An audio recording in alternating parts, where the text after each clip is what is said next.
Howdy, folks. I'm back at my old job here in Cleveland, Tennessee. And, I like this part because I get enough time now to read my Bible. While there's some disadvantages of working for $9 an hour, there are some advantages of a spiritual matter that are very beneficial. I get to, kind of read the Bible more now, even though I need to find another job, probably to supplement the one I have now. So I'm back to where I feel like I belong. Security's my thing. I like doing it, but could use more hours, and that's being worked upon. So anyway, upon. I read the Bible. That's why that word together in my head now.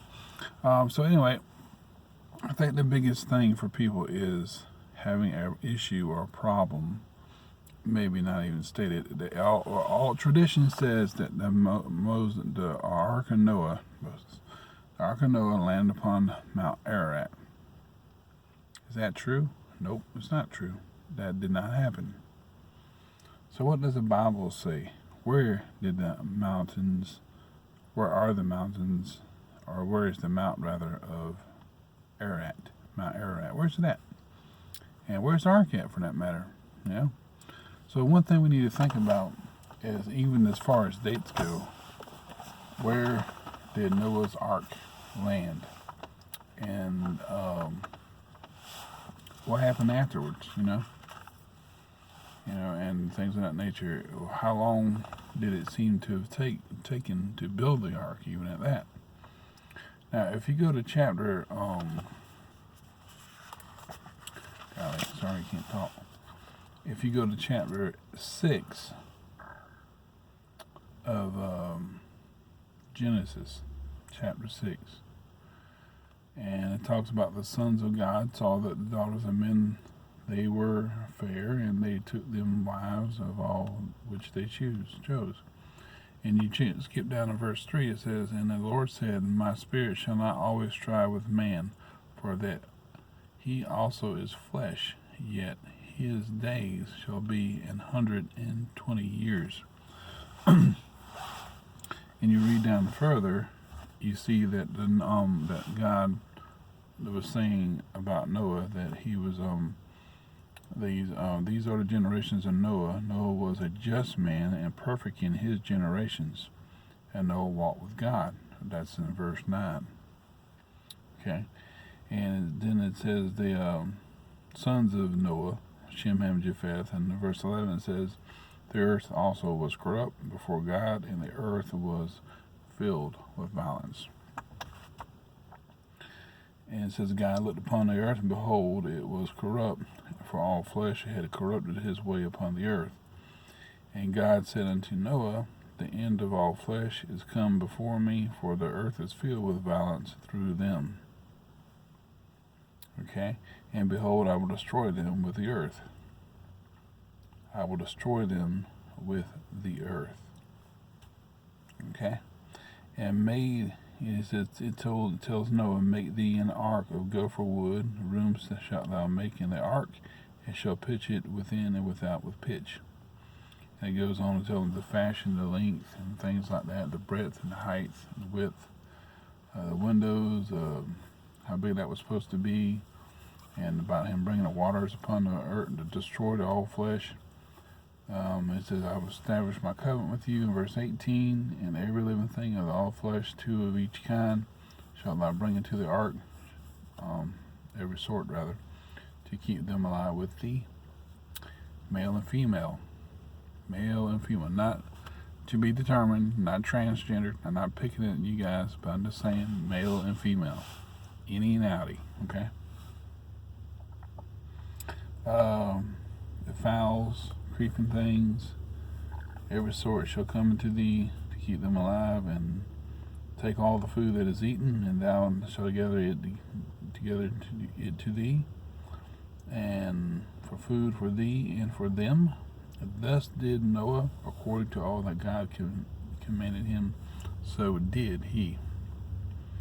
Okay, so then it skips down to chapter 7, goes down to chapter 7. It tells them to come into the ark. Okay, every clean beast by sevens, male and female, 2 by 2, of course, male and female. And for yet 7 days, and I will cause it to rain upon the earth 40 days and 40 nights.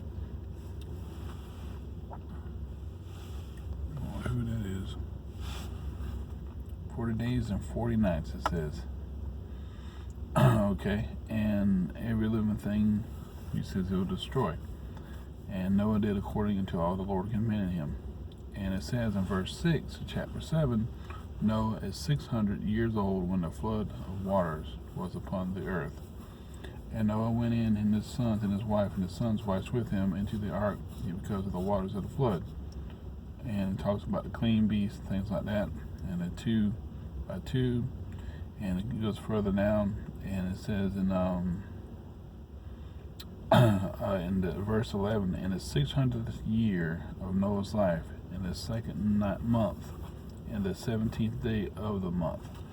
Now, when did Noah, when did the Lord tell him this, that he was going to bring the rain? A week earlier. So this was the second month of the 17th day. Then the previous week before that was the 10th. So it was the second month and the 10th day of Noah's 600th year of Noah's life. Okay, so then he goes on to say, in that same day were all the fountains of the great deep broken up, and the windows of heaven were open, and the rain was upon the earth 40 days and 40 nights. Okay, so you got 40 days from the 17th of the second month, or the 17th day of the second month, when Noah was 600 years old. So, what would that have been that month, that day? What month was that, rather? Sorry, I'll spit it out here soon. So it seems it would be 40 days. It would be the third month on the 27th day that it stopped. What we would say March 27th, something like that. 150 days or 5 months. After that, though, that's when it stayed upon the face of the earth.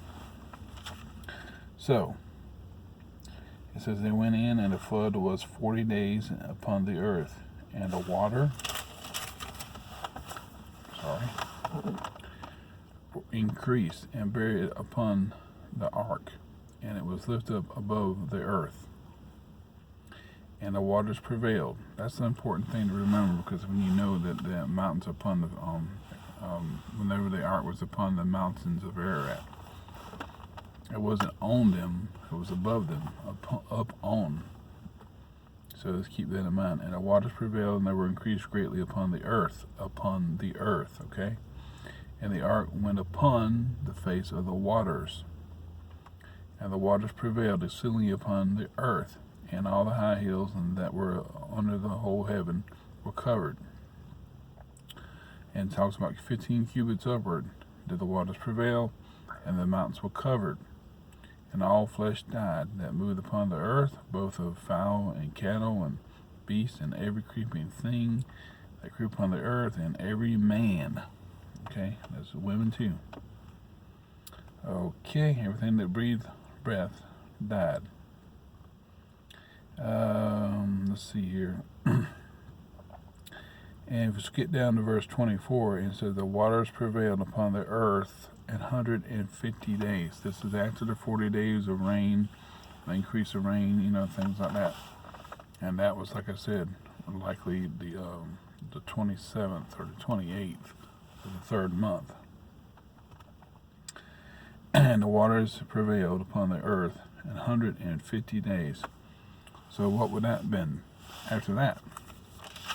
Very likely it was the 7th month, the 17th day, that the 150 days were over with. And let's see here, I'll read a little further down.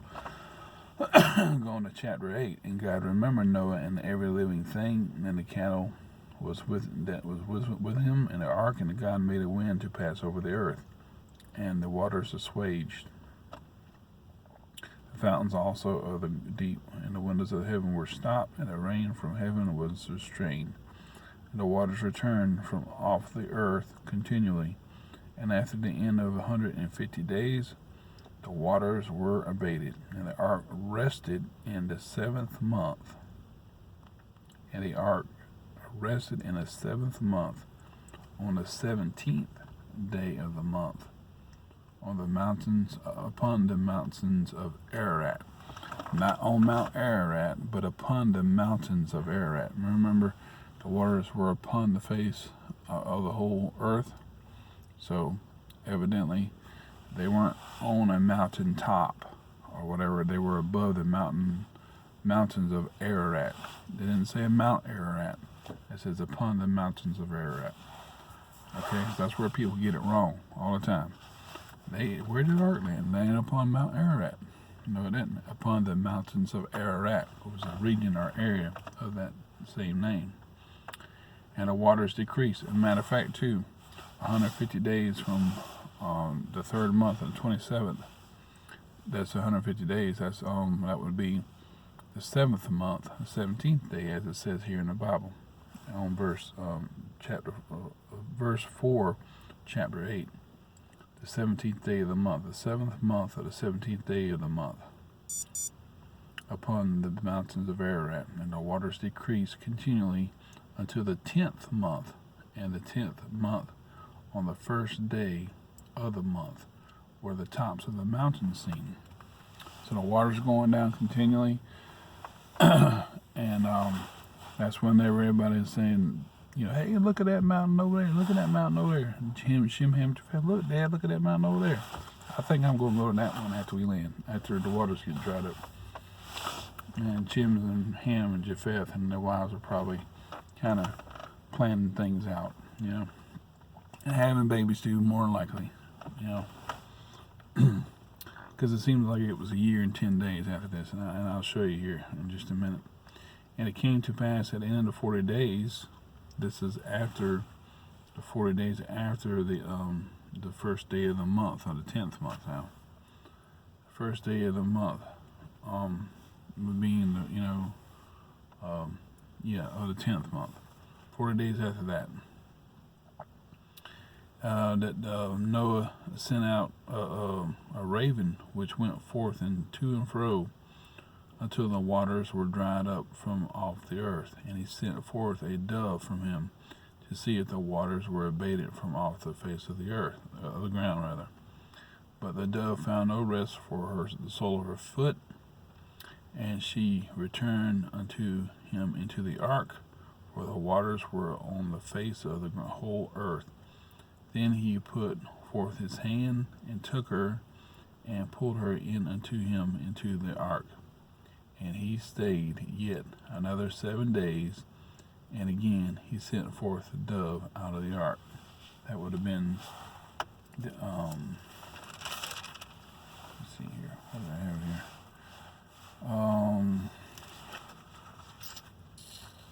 I had it here just a second ago. Yep. So that would have been, I have it written down in the back of my thing here. So it was on the 11th of the 11th month that Noah released the dove. That was 40 days after the 150 days.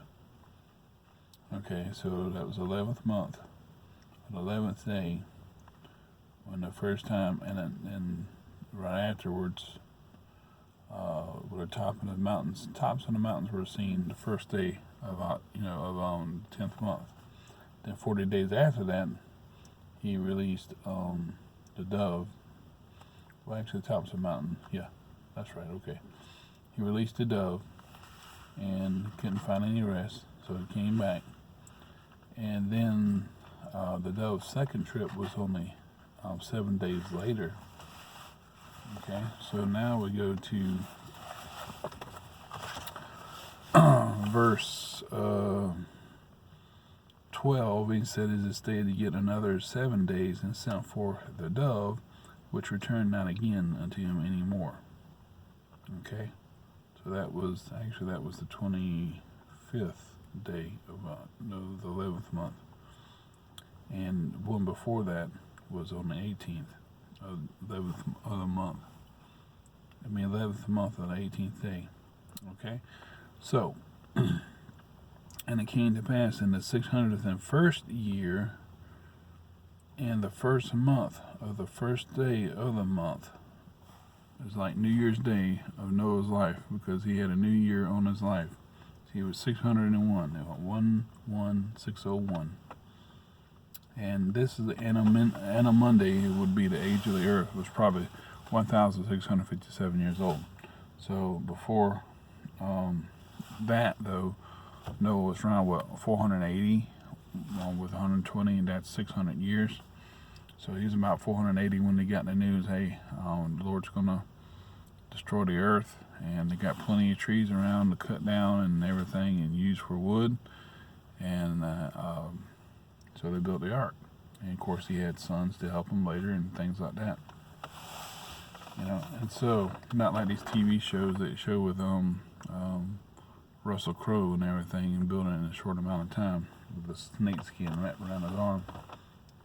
Anyway, well, that's after the olive leaf was plucked, and on the 18th and the 25th of the 11th month, it didn't come back, the dove didn't, that is.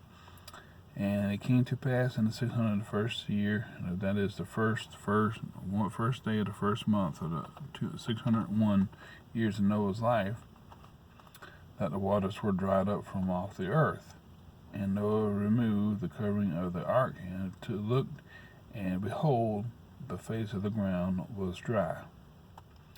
And in the second month, on the 7th and 20th day, which is 2/27/601, the Lord spake unto Noah, saying, Go forth of the ark, thou with thy wife and thy sons, and thy son's wife with thee, and bring all the animals out, he said. So he went out the 27th of the second month. So it was like a year and 10 days that the flood was on that the earth was affected by the flood. A little over a year, something like that. Okay, so now we see here that that everything came out. So what now? What about the houses? What about the pens? What about all the other stuff that they need to keep some of the animals, to where they need them? What about that? Well, they didn't have trees, and whatever was growing, it was proof to Noah that there was things growing, but it wasn't going to be growing like that. Things changed, It was like the redwoods of California. Those trees were super, super big, and they grew for a long, long time. So they would have to be trees that grew later that would have to get real big and real round before they cut them down and made, houses and homes and shelters out of them, and pens and things like that. So what did they use? What did they do? It seems to me that they would took pieces of the ark and used that for homes and shelter and houses and things like that. And of course it talks about Noah being in a tent and everything, but it's evident that they were using other things. They might have been used some of it for firewood. So that really doesn't give a whole lot of credit for as people saying, I found Noah's Ark here and I found Noah's Ark there on the top of Mount Ararat. That just doesn't make sense. It's called Agrada in Turkey. So, but anyway, it seems to me that all these things that they claim that Noah's Ark is, it should have been enshrined by now. It should have been just like the Holy Sepulchre, Should have put a shrine over it by now. And there's this other fella, this Bob Cornuck fella, and some Arch or something other, I forgot his name.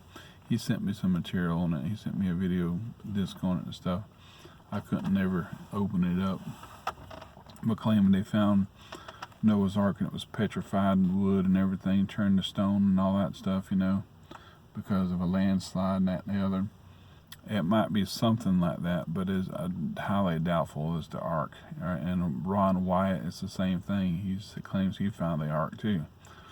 I doubt it. There might be shelters that people had, and and everything. There might be wood that might have been possibly used from the ark generations later, grandsons, great-grandsons, great-great-grandsons, before all the nations split up.